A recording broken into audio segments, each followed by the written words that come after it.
કોંગ્રેસનો એમ્સની ઢીલી કામગીરી સામે વિરોધ. કોંગ્રેસ નેતાઓ વિરોધ કરવા એમ્સ હોસ્પિટલે પહોંચ્યા. ગુજરાત કોંગ્રેસના પ્રદેશ ઉપપ્રમુખ ગાયત્રીબા વાઘેલાનું નિવેદન.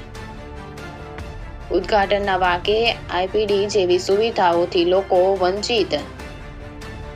અનેક સાધનો ઉદ્ઘાટનના વાકે બંધ હાલતમાં. પ્રધાનમંત્રી મોદીની ઉદ્ઘાટનની તારીખમાં પણ હજુ થશે ફેરફાર. લોકો રહેશે સુવિધાઓથી વંચિત. એમ્સ સુધી પહોંચવાના રોડ રસ્તા અને રેલવે કનેક્ટિવિટીમાં પણ અભાવ. તંત્ર નિરાકરણ નહીં લાવે તો કોંગ્રેસ કરશે ઉગ્ર આંદોલન. રિપોર્ટર ભરત ભરડવા સાથે રોહિત પોજાણી, રાજકોટ. શું મામલે રજૂઆત કરવા જઈ રહ્યા? ગુજરાતનું ગૌરવ અને સૌરાષ્ટ્રની ગૌરવ એવી એમ્સ હોસ્પિટલ જ્યારે રાજકોટમાં બને છે, પણ જે ઓગસ્ટ 2023માં આ એમ્સ હોસ્પિટલનું કાર્ય જે બિલ્ડિંગ છે એ પૂર્ણ થઈ અને સંપૂર્ણ લોકો માટે કાર્યાન્વિત થવાનું હતું, એના બદલે અત્યારે જે કન્સ્ટ્રક્શન જે છે એ 2 વર્ષ સુધી ડિલે થયું છે.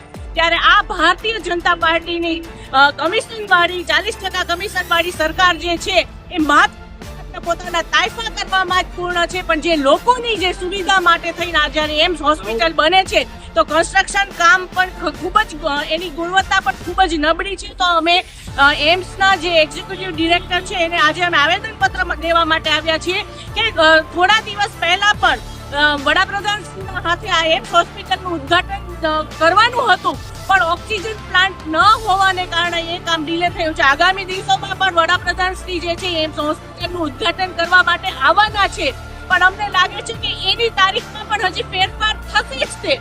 ત્યારે આ ડિરેક્ટર શ્રીને અમે એટલું જ કહેવા માટે આવ્યા છીએ કે જે આ કન્સ્ટ્રક્શન કામ જે છે એ ડિલે થયું છે, એની ગુણવત્તા જે છે એ નબળી છે, તો એની સામે તમે શું કાર્યવાહી કરી.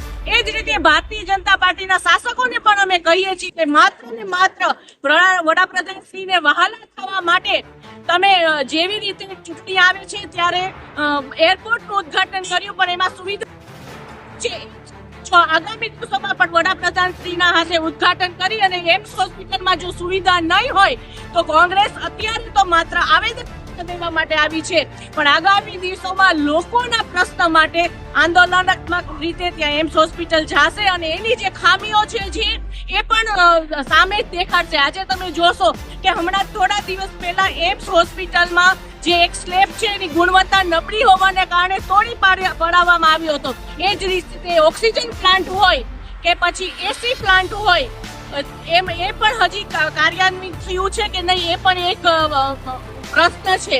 અને જ્યારે વડાપ્રધાન શ્રી આવે છે અને જે આપણે કહીએ કે મેઇન અત્યારે તમે જોવો કે કોર્પોરેશન હોય, જિલ્લા પંચાયત હોય કે પછી રાજ્ય સરકાર હોય કે કેન્દ્ર સરકારમાં જ્યારે ભારતીય જનતા પાર્ટીનું શાસન છે ત્યારે એમ્સમાં જવા માટેના જે રોડ રસ્તા છે એ પણ હજી પૂર્ણ થયા નથી.